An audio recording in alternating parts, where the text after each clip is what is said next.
Hello and welcome to the Gold, Goats, and Guns podcast.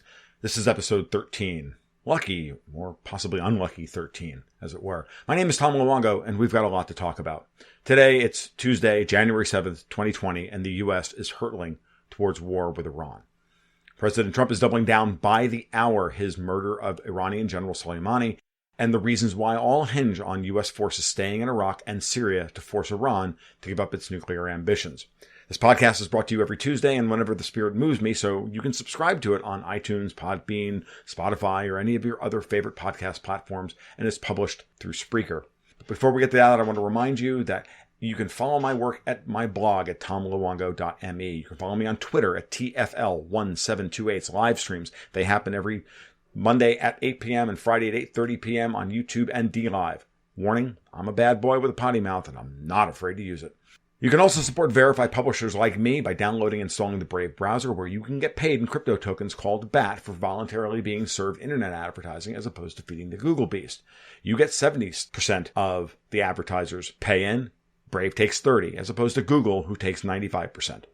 Brave supports your online privacy while it's saving you time and bandwidth by blocking all those data snoopers and etc. that are feeding the growing surveillance state. So you can use my referral code at www.brave.com/Tom148 to support the podcast directly. Lastly, you can support me on Patreon at patreon.com/goldgoatsandguns, where you can sign up for the private market reports published every Wednesday and Sunday, and or the Gold, Goats, and Guns monthly newsletters designed to wrap up all this geopolitical chaos, the global macroeconomics, and shifting cultural trends into a portfolio strategy designed to help you make sense of a world going mad. All right, let's get right into this. The killing of Soleimani actually wasn't the beginning of something new. It was the end of Act 1 of, I think, a major escalation between the United States and Iran. It's an extension of U.S. policy that actually begins by setting the Wayback Machine to the 2018 Iraqi elections, which brought Abdul-Mahdi to power. Now, Mahdi is not a U.S. satrap. He's a Shia.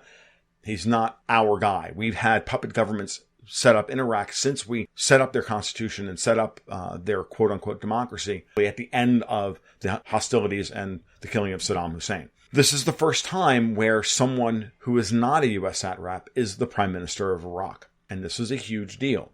Now, Mahdi, to his credit, hasn't been hostile to the U.S. or overly accommodating to Iran. He's been trying to balance their priorities, as it were. He hasn't disinvited the United States or even made much, noise in that respect.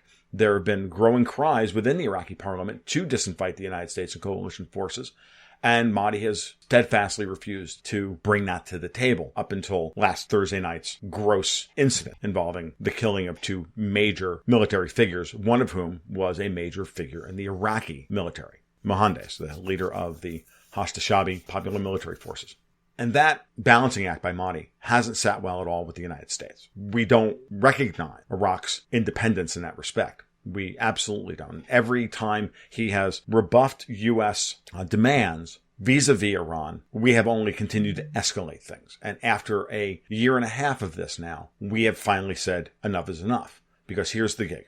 Let's start with the first of his three major offenses. The first thing he did was refuse Mike Pompeo, Secretary of State Mike Pompeo, multiple times to unbundle the popular military forces from the Iraqi army, because we, of course, want to then declare them as terrorist units, which would then allow us, terrorist forces, which would then allow us an open season on them as out of uniform, not official state actors. This is part of the argument as to why killing Soleimani wasn't an assassination, because the Quds forces had been designated a terrorist force by the United States, thanks to John Bolton, back in May. The second thing he did was, after the Israeli attack outside of Baghdad, multiple PMU ammunition dumps, and saying, of course, that it was Iranian forces and whatnot, that incensed the Iraqis. And he closed Iraqi airspace to coalition forces after that, because the Israelis used U.S. assets in Syria and northern Iraq to carry out that attack, which is a clear violation of the United States agreement with Iraq for staying in the country nominally to fight ISIS. Right? That's the reason we've been invited there. That invitation was, of course, made at the point of a gun years ago, but it doesn't matter. And the reason why the Israelis attacked like that is because the announcement had already been made back during the summer that Mahdi was planning on opening up the Iraq-Syria border crossing So it's the town of Al-Qaim on the Iraqi side and Al-Bukamai on the Syria side. So what's known as the Al-Bukamai-Al-Qaim border crossing between Syria and Iraq was opened 1 month later. This, of course, set the United States and Israel into paroxysms, like apoplexy. And this happened in the middle of September. And by late September, magically, we had protests on the streets of Baghdad, thousands of people coming out in protest of the Iraqi government. Now, let's dispense with all pleasantries and frankly, all bullshit. These protests were ginned up by the United States, period. Because it was yet another attempt at a color regime change in another country that was saying no to U.S. geopolitical imperatives. And we see this pattern everywhere. It's happening in Hong Kong. It happened in Kiev in 2014. It's happening in Lebanon. The recipe is very simple. Okay. After engaging in some form of siege warfare or just allowing the natural corruption of the place itself to continue and to ensure that there's the most corrupt forces within the country maintain power. And this is what's been happening in Iraq. It happened for years in Ukraine. Okay. It happens in Lebanon, right? Various actions within these governments foment popular unrest that is organic and real. No one denies that. But then that's used and stoked at particular moments and spun up into a conflagration when it's necessary. It's happening in Lebanon. It happened in Lebanon by attacking its banking system and the central bank refusing to then dispense dollars. And all of a sudden, after months of economic sanctions put on Lebanon to starve the country of dollars, then pressure put on the head of the Lebanese central bank to then put capital controls on, put people out into the streets in order to try and turn them against Hezbollah. Similarly, we have the same thing happening in Iraq. Now, there's a number of other things that go along with this timing. Not only do we have the border crossing opening, not only do we have Prime Minister Mahdi closing the airspace to coalition forces to carry out even more bombings against Iraqi military targets, we have the major announcement that China is ready to come in and sign a deal with the Iraqi government for a major $10 billion reconstruction contract of Iraqi oil services to increase Iraqi oil output. And of course, China is going to get a piece of this. So these protests have to be seen in the context of all of these things and understand that let's dispense with all childish analysis that this wasn't a cynical scenario spun up by the CIA and the Mossad and the Saudis and anybody else to get people into the streets and then create an uprising in Baghdad using their frustration and their anger at the lack of progress by the Iraqi government to improve and better their lives. It's natural. This is the recipe for color revolutions. We've been doing this for decades. Now, I hear this morning, and this is my main reason for this podcast this morning, is I see this morning a thread on Twitter that I only about 50 or 60% believe, but the contents of this Twitter thread, supposedly from a person who was at the emergency session of the Iraqi parliament where the U.S. was disinvited, where the resolution for disinvitation of coalition forces to Iraq happened on Sunday, that Prime Minister Mahdi, who stepped down to calm things down during these protests, and we've been in a state of flux as to where we are with respect to the Iraqi government. The Iraqi president is effectively vetoing any other prime minister candidates from coming to power. So we have a caretaker government. So that means that Mahdi's still in charge here. But this thread is scary because what it's saying is that Mahdi was ready to out to the world on Iraqi state television that President Trump was the one who threatened Iraq with protests and tried to pressure him not to sign the deal with China, and that he would escalate the attacks against his government by setting up Marine snipers to kill both police and protesters to turn the people against the government, which is exactly what happened. Now, do I believe that President Trump was the one who made these phone calls? Ooh, that's a good question. I don't believe that. Do I believe that these phone calls were made? Absolutely. Because this is the same playbook that happened in Ukraine in 2014. It's been well documented by multiple people that there were snipers on the Maidan during those protests in which snipers indiscriminately shot people from both sides, which justified President Yanukovych for using force against the people, which was then televised and put up on CNN to show how evil he was, and for the people to be outraged against their government and create a conflagration that ended with them storming the Ukrainian parliament, ousting Yanukovych from power, blah, blah, blah, blah. And then we're all downstream from all of that. Well, same thing, same playbook here in Baghdad. And I'm firmly convinced that that is the case. And that Mahdi stepped down to calm things down, but never in any way did he give Trump anything that he wanted. By stepping down, he was actually trying to end the violence that the United States had fomented against the Iraqi people and his government. So then you start thinking about all of this stuff, because why would the United States do this? Look, Trump is absolutely using siege warfare to win his war against Iran. He and his neocon handlers fundamentally believe that if you starve Lebanon, you starve Syria, you starve Iran, you starve Iraq, that you can forestall or destroy the potential, the quote-unquote Shia crescent to form. And that Iran then doesn't have a direct superhighway to Lebanon to threaten Israel with. This is straight out of Israeli foreign ministry stuff. This is absolutely the way these people think. Okay? So you can see the consistency of the policy. Destabilize Lebanon, starve it of money to try and overthrow the government, starve Syria in every way of its oil revenue, of any potential new revenue coming from Iraq and Iran by trying to close the border crossing because Iran wants to build railways and a highway and an oil pipeline into Syria. Okay, all of these things. The U.S. policy is absolutely about stealing the oil revenue out of Deir ez-Zor in Syria, right? Trump pulled out of northern Syria and moved the troops down to southern Syria because stealing their oil to pay for the war, because he still thinks that, our guys were over there fighting ISIS. Or at least he says our guys were over there fighting ISIS. Or at least he says he believes that. No rational person who studies the Syrian conflict believes that, or the Iraqi conflict for that matter. Remember, Soleimani was the man working beside the Americans at various points of the last 15 years, by the way. Moon of Alabama's got a great article about the history between Soleimani and the U.S. forces in the past. We created Soleimani and then we killed him, just like we created Hassan. We created, so many people and then killed them. This is nothing new. This is what we do. And any MAGA-pedes still listening to me in this podcast need to flush out their headgear and understand this is what's going on here. This has nothing to do with reasserting American greatness by drone striking an Iranian general.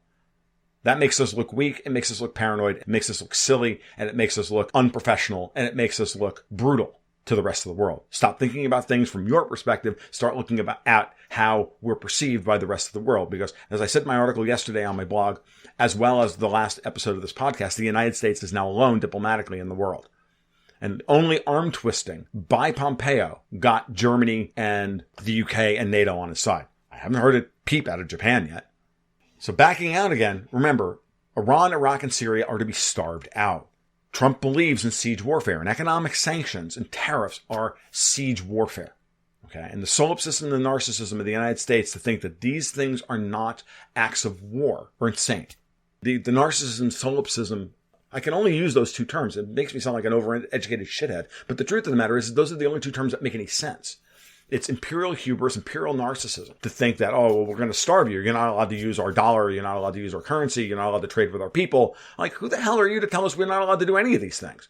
You have the power, but you only have that power because you're subjugating your own people to keep them from being able to do business.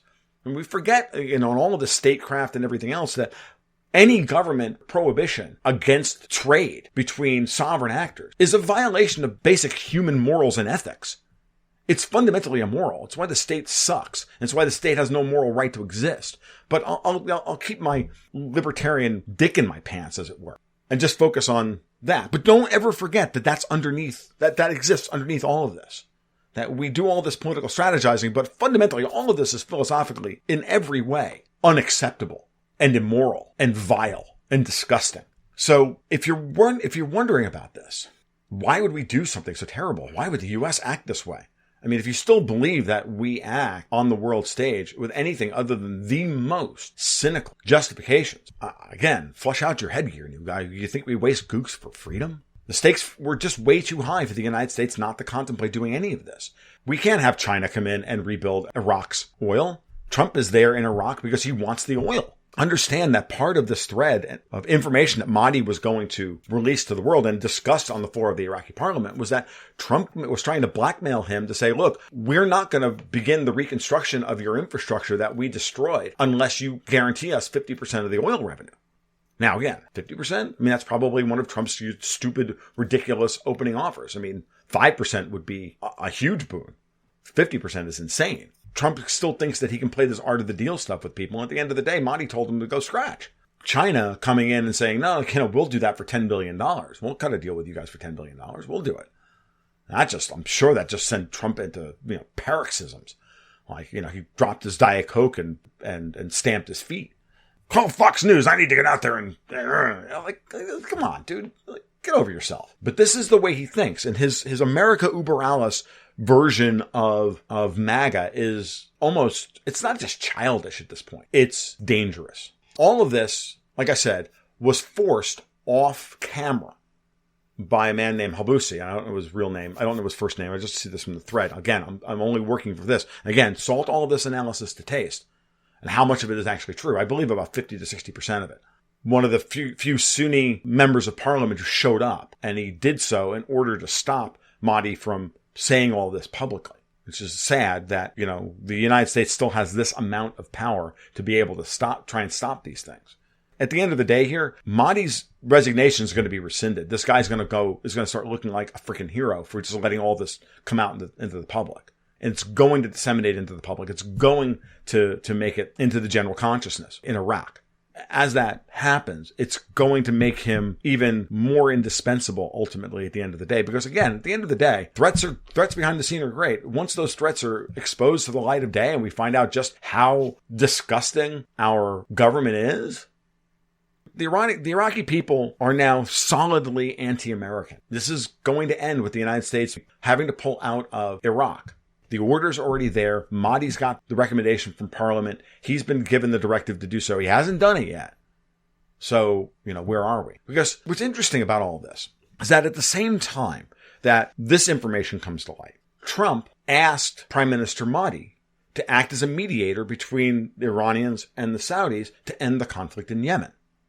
And Soleimani, as according to Mahdi, again, this is coming directly from the Iraqi PM, and we know that Soleimani was in Iraq to deliver the Iranians' message of their terms for the opening of negotiations between them. This was a diplomatic mission to end the conflict in Yemen, and it was done at Trump's request. So something doesn't scan here, because if Trump had worked Mahdi over that hard back in September and October, why are we here today in January? Something doesn't scan here. These two things don't work out in my mind. I don't believe it was President Trump then on the end of the other phone calls, the ones threatening him with snipers and this and that and everything else. I think that's more likely Pompeo, Mark Esper, chairman of the Joint Chiefs of Staff, someone was on the other end of that phone. My guess is that it's Mike Pompeo, and that what's been sent out here is the idea that Trump would greenlight all this. So, of course, the Iraqi prime minister is going to put all the blame on Trump, because now Trump is the bad guy for having killed Soleimani, for having killed Mohandes. So that scans for me. I do believe at a certain level, Donald Trump wants peace in the Middle East, but he's willing to do anything to get it. And so now the question is, who's actually behind all this, right? I mean, I firmly believe that Trump was capable of these threats. I just don't think that plus the diplomatic mission stuff equals a solvable equation. Those two things don't add up. I believe Trump when he says ending of proliferation of nuclear weapons is his primary goal. I believe that he'll do anything to get there. I believe him firmly when he says that he wants to stop Iran's nuclear capability, but his methods of going about it are horrific. But he's surrounded by people who have him literally by the short and curlies. So now what? And you only think about these things in these terms if you're still in any way sympathetic to Trump. And I don't believe we should be sympathetic to him anymore. I don't believe we should give him the excuse. I don't believe we should give him the benefit of the doubt. I just don't. I don't need to see how we can. I believe that he's a very ruthless man who will do whatever he has to do to win what he thinks is his goal. And that's that. So his primary goal is stopping Iran's nuclear capability. A secondary goal, I believe, is protecting Israel. I think that he will sacrifice some of Israel's interests in order to achieve that goal. Israel, on the other hand, will not. And that's the big problem. And Israel controls all the people who are around Trump. Haspel, Pompeo, previously Bolton, most of the national security staff, most of the Obamaites still in the State Department and the CIA and the DOD, everybody in the think tanks, Jared Kushner, Ivanka Trump, who I'm half convinced now is a friggin' Mossad asset. So when stated like that, it's very obvious that Israel's primary goal is to use the U.S. to do its dirty work to achieve Trump's primary goal. And they don't care how it gets done. That's all they want. Because they see the existential threat of the Shia Crescent forming. And that's that. And that's as, I think, honestly, that's as deep as this analysis goes. I don't think it needs to go any deeper than that. You can bring in the whole Zog, Greater Israel thing and all of that. You can bring that in. And frankly, I think it's probably overstating the case. At this point, I believe guys like Netanyahu understand that right now they're in survival mode. He's in survival mode. Politically, I think Israel's in survival mode. Geopolitically, I think the Saudis are in survival mode. I think the United States is ultimately in survival mode. So in order to achieve these goals, maintaining military operations in Iraq is vital. There's no way around that. The U.S. has 35 bases surrounding Iran. If they're forced to leave the ones that are in Iraq, where are they going to go? And how are they going to be able to continue to pressure and put siege-like effects on Iran and all the other nations in that region if they're forced out of Iraq? So Iraq cannot fall to Iran, Russia, and China.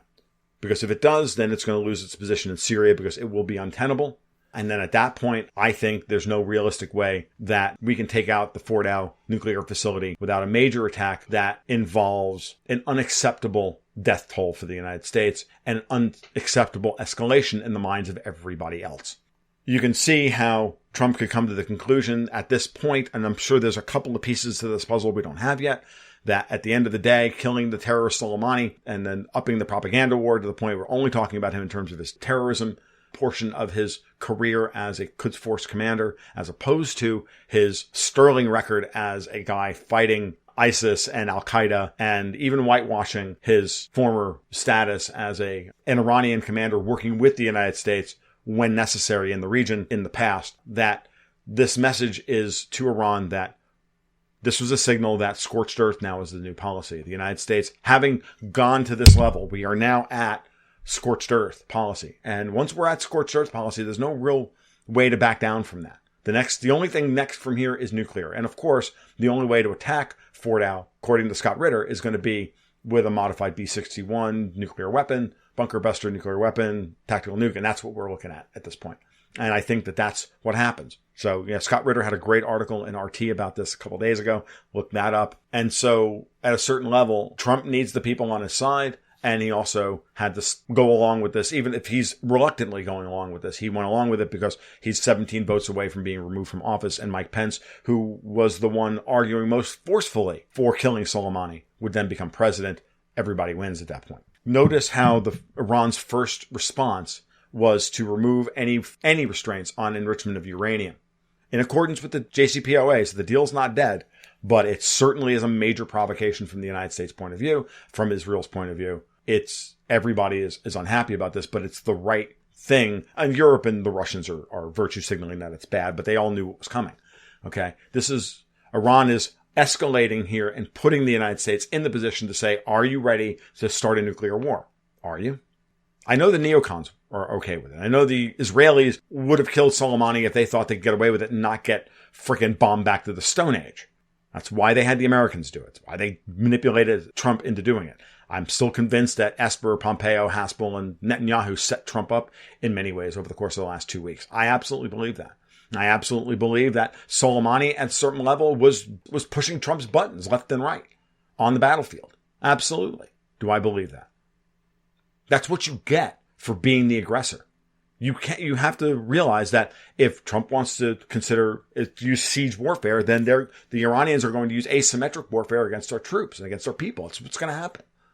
This is how you fight a superior enemy. You fight them with asymmetric warfare. You fight them with guerrilla tactics. As I said in my last podcast, if you don't think it's successful, if you don't think that's the way it works, and you don't think that that's right, well, then the American Revolution was illegitimate. And we should all still be subjects of the crown.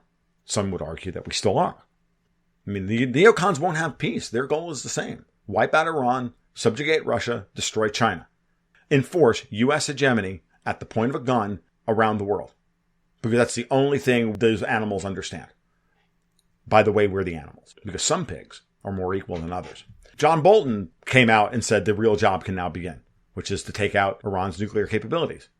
Now, the interesting part about this is that China immediately came out and pledged potential military support. Putin is in Damascus today. Tomorrow, he meets with Turkish President Erdogan to open Turk Stream. Next week, he meets Merkel to discuss Ukraine.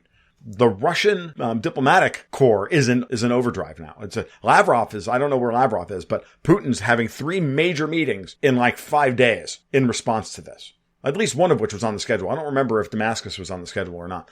And the Merkel meeting was just announced yesterday. Something's going to change here really quickly. I fully expect to see Putin make moves in Syria to shore up the situation there and to tell the Israelis to back off. I'm half tempted to believe that he's going to offer Lebanon S-400s for either port access. I think he's already got port access in Lebanon. He may expand that relationship with Lebanon. Let's see. And for Iran to survive this, Iraq has to become the battleground. And so China pledging any kind of military support along with the oil reconstruction contract, which is why do you think the Chinese are looking to bring military support into Iraq? They want to now protect their investment. Unlike the French, who just turned tail and ran and abandoned a $4.5 billion contract with Total for the North Pars gas. I think it was for the North Pars gas field. No, it was for oil on the northwest corner of Iran. And that, by the way, that contract is now owned by CPEC. Not CPEC, CNPC. Now, the big question I guess everybody has in their mind is, what's next? What's Iran going to do next? What's Iraq going to do next? What the United States going to do next? We know what the United States plan is. The United States is easy. They want to bomb Fort Al at Iran's nuclear capability. Mahdi in Iraq has the power to disinvite coalition forces. The U.S. is not going to leave. You can forget that. What will happen next is an escalation, a very quick escalation of the Kurds in northern Iraq around Erbil under Barzani to become an issue. Marco Rubio just revealed the plan in a tweet the other day. Yesterday, he said, we should start looking at a new real issue. We should move our troops over towards the Kurds, and we should start looking for Kurdish independence from the rest of Iraq, of course, because we want to have a base in that region. That's what's coming. That will mean putting Kurdish independence up on the table again. It will mean another spinning up of SDF forces in Syria. We're now going to see an increased push for independence of the Kurds in northern Iraq. We'll see a resurgence of Barzani's Peshmerga forces backed by the United States, the air base at Erbil, which now still gives us the ability to strike deep into Iran. You'll see a spinning up of SDF force activity east of the Euphrates River. NATO has already stopped all coalition forces activity in Iraq. This means that that's the green light for ISIS to go crazy now that the United States has struck multiple times against Iraq Popular Mobilization Forces. And so now we're going to see a resurgence of ISIS. We're going to see a resurgence of Kurdish independence, where they're going to shore up Erbil and they're going to force some kind of independence and probably even try and get the SDF, so the YPG/SPF in Syria, to go along with that and try and form Greater Kurdistan under the auspice of U.S. and protection of U.S. forces. That's what I think is coming next there. And then this still puts us firmly on a path to use nukes to take out Iran's nuclear facility at Fort Al sometime later the year. Trump will absolutely greenlight this attack if Iran continues to say no and continues to enrich uranium. It's just going to happen. He's not going to back down from this. His all-caps tweet yesterday saying Iran will never have a nuclear weapon is your key to this. So we're firmly on the path to war. I don't have any other way of describing it at this point. I think this analysis is as good as you're going to get. I'm sure that there's others out there who can fill in some more of the details, but this is the pretty high-level analysis of it all. I said it the other day, and I'll say it again. Weep for the future. All right, this has been the Gold, Goats, and Guns podcast for Tuesday, January 7th, 2020. If you like what you heard today, like, review, subscribe to the podcast. Subscribe to my work over at tomluongo.me. Find my work republished over places like Zero Hedge, Jim Quinn's Burning Platform blog.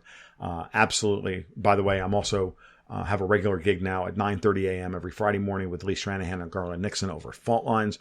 I've got some interviews with some heavy hitters lined up for later for the next couple of weeks. We're going to talk about financial ramifications of all this, and we'll go from there. So you guys take care. We'll talk soon. I may be back later in the week. We'll see. Maybe, maybe not. Keep your stick on the ice.